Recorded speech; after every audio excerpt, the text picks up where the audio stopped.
사람으로 태어나서 사람으로 산다는 거, 거기에서 제일 기본적인 사람다움의 기본 기가 있을 거 아니겠어요? 그냥 한 가지만 예를 들어서 말한다면 사람이 살면서 사람 관계는 중요하잖아요.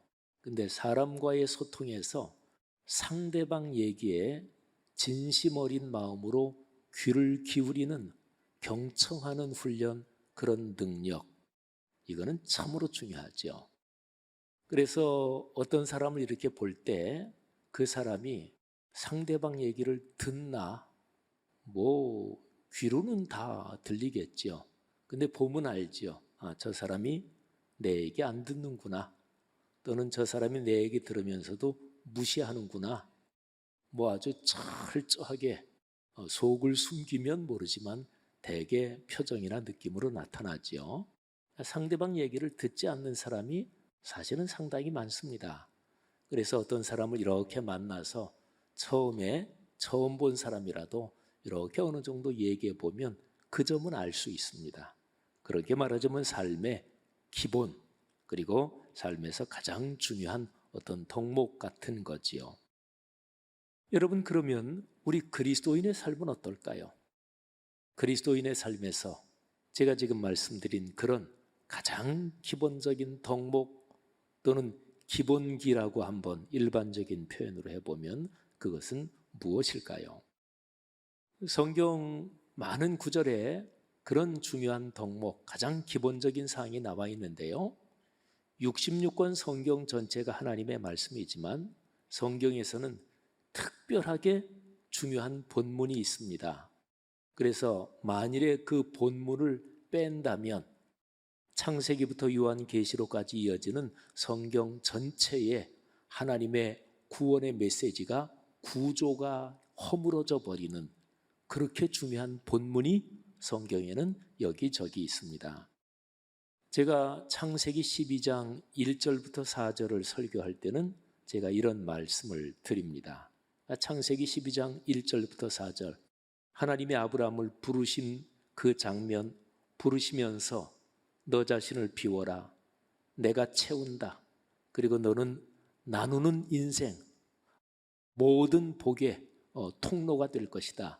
이 비움, 채움, 나눔의 이 창세기 12장 1절부터 4절은 아주 중요한 구절입니다. 그걸 빼면 성경 전체의 메시지 구조가 허물어집니다. 그런데 오늘 제가 설교 본문으로 선택한 요한복음 1장, 여기도 마찬가지입니다. 요한복음은 사복음서 안에 들어있죠. 그러니까 마태, 마가, 누가, 요한. 이 사복음서는 예수 그리스도의 생애를 기록한 책입니다. 성경 66권 중에서 사복음서의 위치가 아주 중요합니다. 구약은 예수님에 대한 예언이요, 신약은 이 땅에 사시고 십자가의 죽음을 거쳐 부활 승천하신 예수 그리스도에 대해서 기록한 책이 바로 신약이니까 성경 전체는 예수님을 증언하는 거예요. 그래서 기독교 역사에서는 공예배를 드릴 때 성경 봉독을 이렇게 하는데, 옛날에는 성경책이라는 것을 개인이 가지고 있지 않았거든요. 또 글을 일반적으로 읽을 수 있는 시대도 아니었고, 그래서 이제 공예배 중에 성경 봉독이 특별히 중요했고, 몇 군데의 성경을 늘 읽었습니다. 구약에서 시편, 또는 뭐 모세오경, 또 신약에서 복음서, 그리고 또 이제 서신서. 근데 제가 지금 말씀드린 대로 사복음서는 반드시 읽었습니다. 예수 그리스도의 생애가 기록된 책이니까. 사복음서는 그 나름대로 예수님에 대한 증언, 예수님 이야기를 하면서 제일 처음 시작을 아주 특별하게들 시작합니다. 마태복음에는 예수님의 족보 이야기가 먼저 나오죠. 아브라함부터 예수님까지. 근데 누가복음에는 아브라함부터가 아니라 이제 예수님부터 올라가는데 하나님까지 올라갑니다. 아주 특이하죠. 마가복음은 아주 단순하면서도 강렬합니다. 그냥 딱 1장 1절에 뭐 족보 이런 얘기 없이 그냥 콱 하고 던지듯이 하나님의 아들 예수 그리스도 복음의 시작이다. 이렇게 강렬한 일성으로 시작합니다. 그런데 요한복음이 아주 독특합니다. 요한복음은 태초부터 이야기를 시작합니다. 태초에 말씀이 계셨다. 네, 그 말씀이 하나님이셨다. 그 하나님이신 말씀이 사람 몸을 입고 세상에 오셨다. 예수 그리스도를 그렇게 소개합니다. 그런데 요한복음이 우리 교회가 동네 셈해줄 성경 이제 쭉 묵상하는 진도에서 우리가 이제 요한복음에 들어섰잖아요. 근데 요한복음이 기록된 시기는 대략 주후 100년경입니다.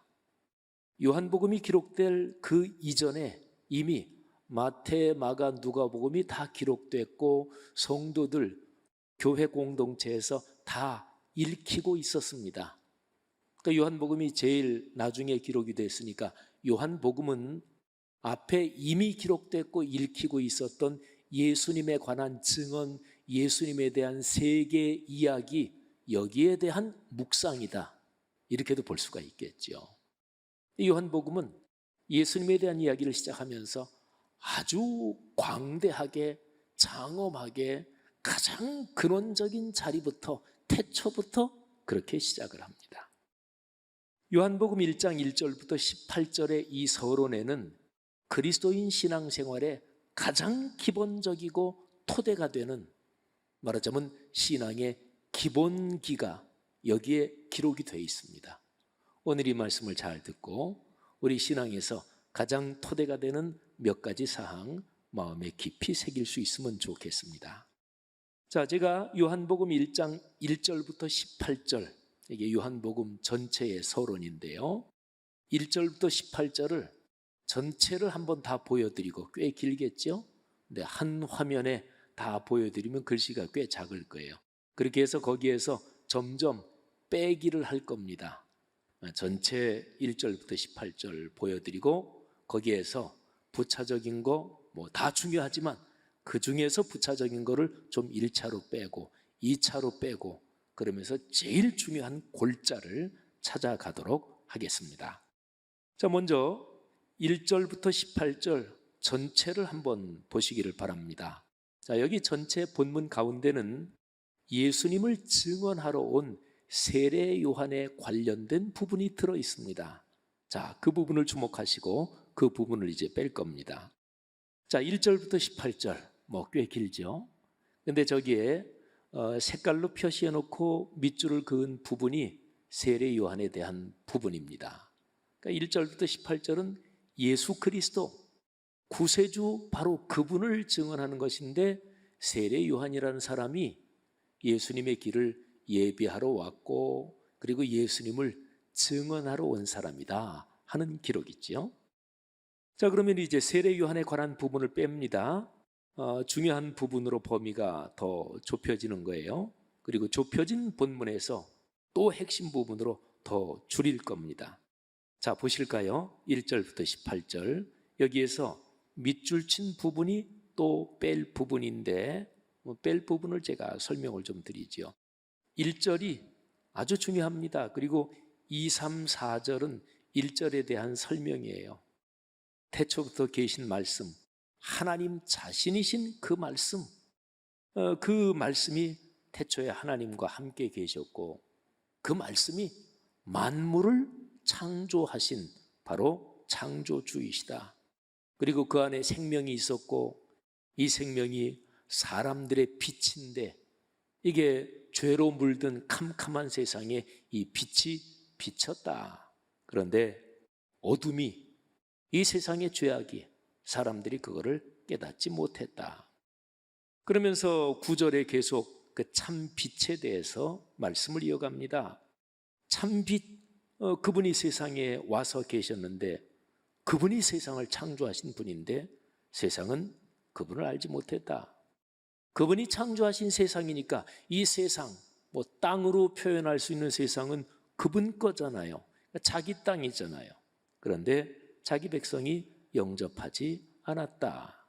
이게 이제 9절부터 11절입니다. 그리고 바로 그분, 말씀이신 하나님, 하나님이신 말씀, 그리고 참빛으로 세상에 오신, 그리고 생명을 주러 오신 그분을 만나면 충만한 은혜를 받는다. 16절에 은혜 위에 은혜다, 이렇게 기록을 하고 있습니다. 자, 이제 다음 또 본문을 줄인 거를 보겠는데요. 요한복음의 서론 1절부터 18절 사이에서 한 번 더 줄인 본문을 한번 보시겠습니다. 자, 여기에 밑줄 쳐놓은 본문이 12절, 그리고 13절, 그리고 17절인데요. 12절, 13절은 우리 그리스도인에게 굉장히 익숙한 구절이지요.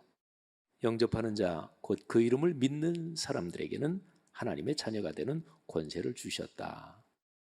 근데 이 굉장히 익숙한 구절이 요한복음 1장부터 18절 전체 문맥을 차츰 좁혀가면서 이렇게 보니까 좀 새롭지 않으십니까?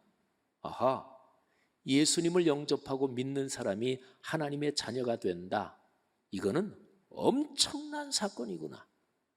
태초부터 계신 말씀, 하나님이신 그 말씀, 창조주이신 그 말씀, 그 생명이 빛으로 세상에 왔고 바로 내가 그 생명의 빛을 만나서 그래서 하나님의 자녀가 됐구나. 이 문맥을 조금 더 이해하시겠지요. 자, 그런데 중요한 게 있습니다. 이렇게 예수님을 믿고 하나님의 자녀가 되는 것은 혈통으로, 육정으로 사람의 뜻을 얻는 것이 아니다. 하나님께로부터 새로 태어난 것이다. 여러분, 바로 이 구절을 조금만 묵상하면 세상 일반 사회에서 어떤 사람은 굉장히 고위 공직자다, 어떤 회사의 사장 또는 꽤 큰 기업의 회장이다, 어떤 사람이 사회적 지위가 공직에서 상당히 높다. 그런데 그것이 교회 공동체 안에 그대로 들어와서 계급이 되거나 신분이 되면 안 됩니다. 교회는 한 가지만 있을 뿐입니다. 예수 그리스도, 그분을 믿고 하나님의 자녀가 된, 혈통이나 육정이나 사람의 뜻으로 나지 않고 하나님으로부터 난 그런 형제 자매 그리스도인이 있을 뿐입니다. 그래서 교회 안에 계급이 있으면 안 된다는 거예요. 2000년 기독교 역사에서 교회가, 그리고 신앙이 타락할 때는 언제나 공통현상이 몇 가지가 나타나는데 그 중에 하나가 교회 안에서 계급이 생기는 거예요. 늘 말씀드리지만 목사, 전도사는 계급이 아니에요. 목사님도 전도사님도 다 같은 목회자인 거지요. 장로님, 권사님, 안수집사님, 서리집사님, 이게 계급의 체계입니까? 그렇지 않습니다. 서리집사님으로 계시다가 안수집사님, 권사님, 장로님이 되시면 다른 사람보다 더 먼저 헌신하는 자리고, 예수님을 위해서 죽을 자리라면 더 먼저 죽을 수 있는 영광을 얻을 자리, 그 정도로 설명하면 그거는 맞지요. 아무튼요, 17절 말씀은 구약과 신약을 아주 간단하게 정리합니다. 율법은 모세를 통해서 주셨다. 이게 구약입니다.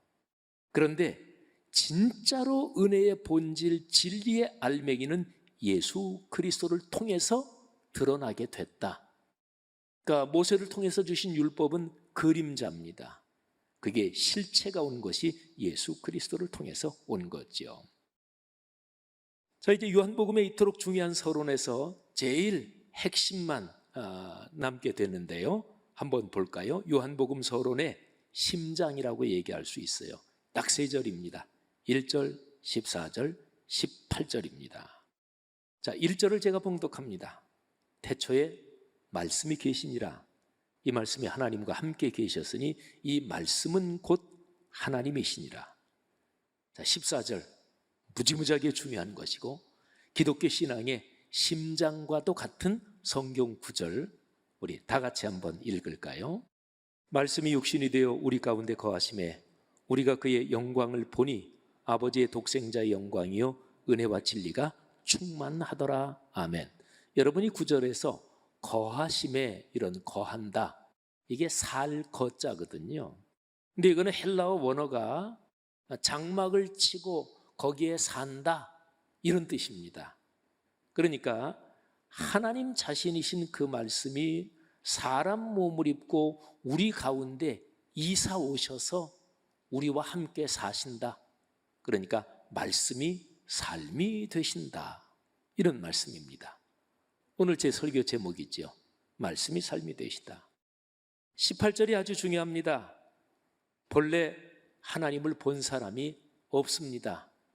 뭐 꿈이나 환상을 통해서 봤다. 그건 뭐 진짜로 하나님 본 거 아니고요. 진짜로 하나님 그분을 본 사람 없습니다.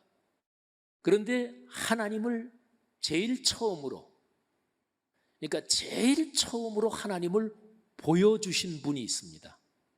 그리고 결정적으로 하나님을 보여주신 분이 있습니다.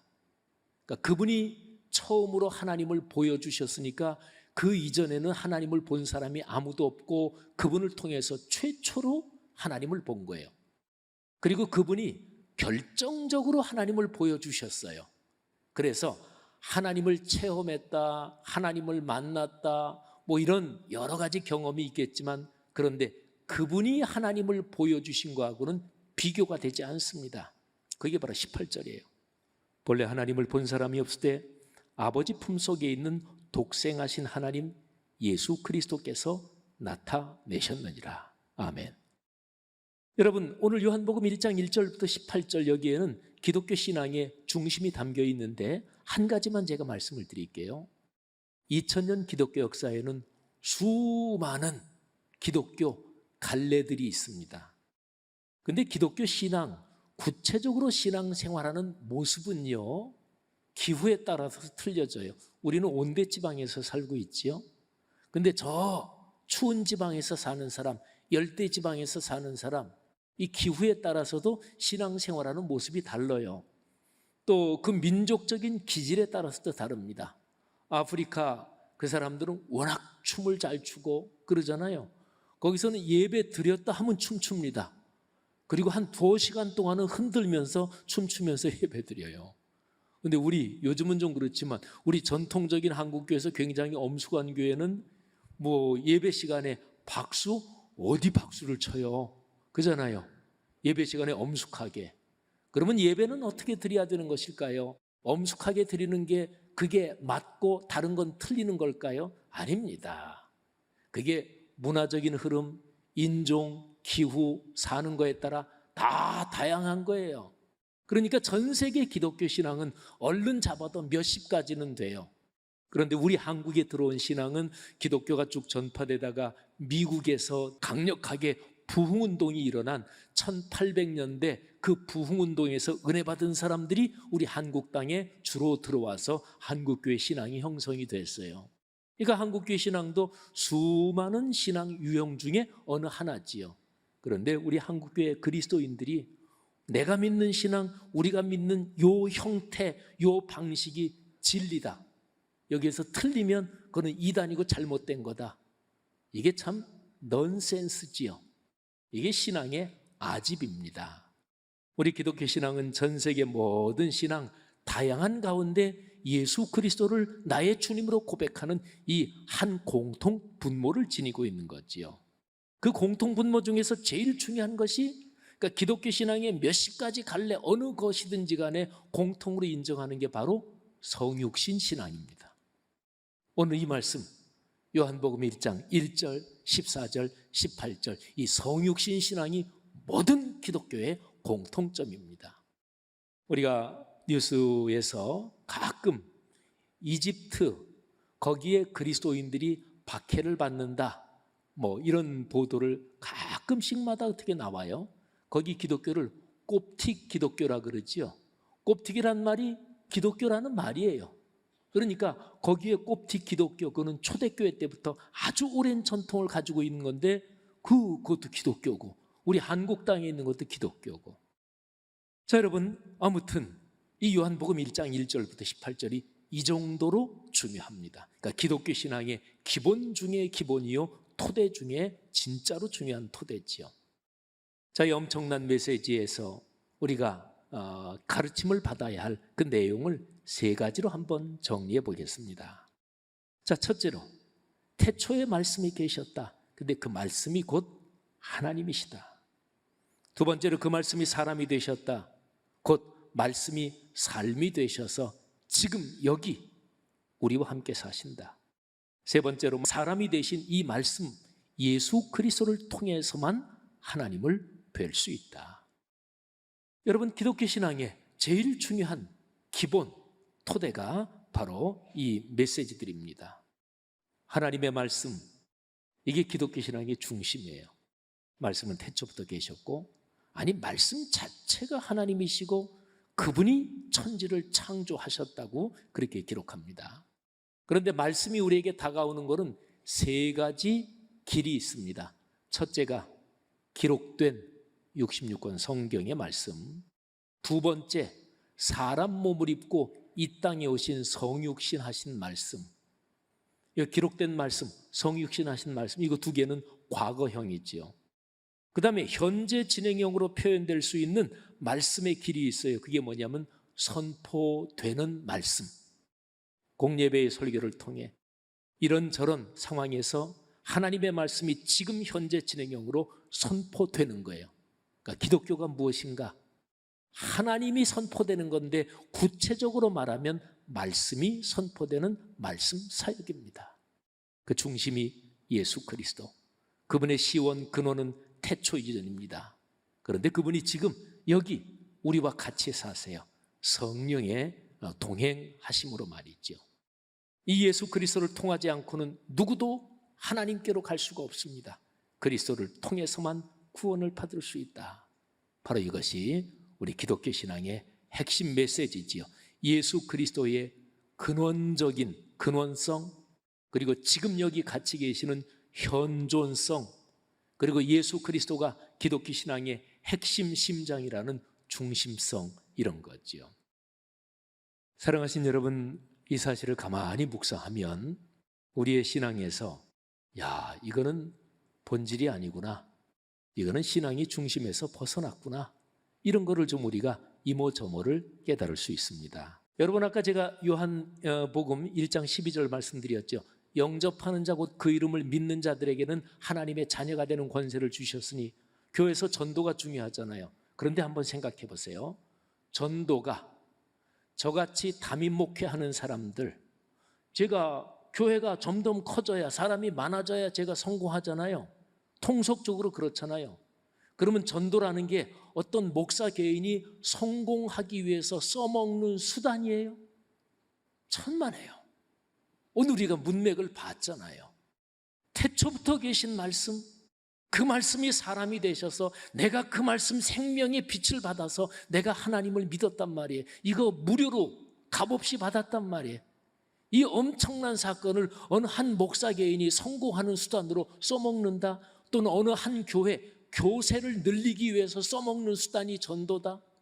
장로님이나 이런 성도들도 우리 교회 이만큼 커, 이게 은근히 다른 교회, 다 예수 믿는 사람들 간에 자존심도 되고 그러는데, 아니, 전도라는 게 우리 교회라는 한 집단의 자존심을 세우기 위해서 써먹는 수단이고 도구예요?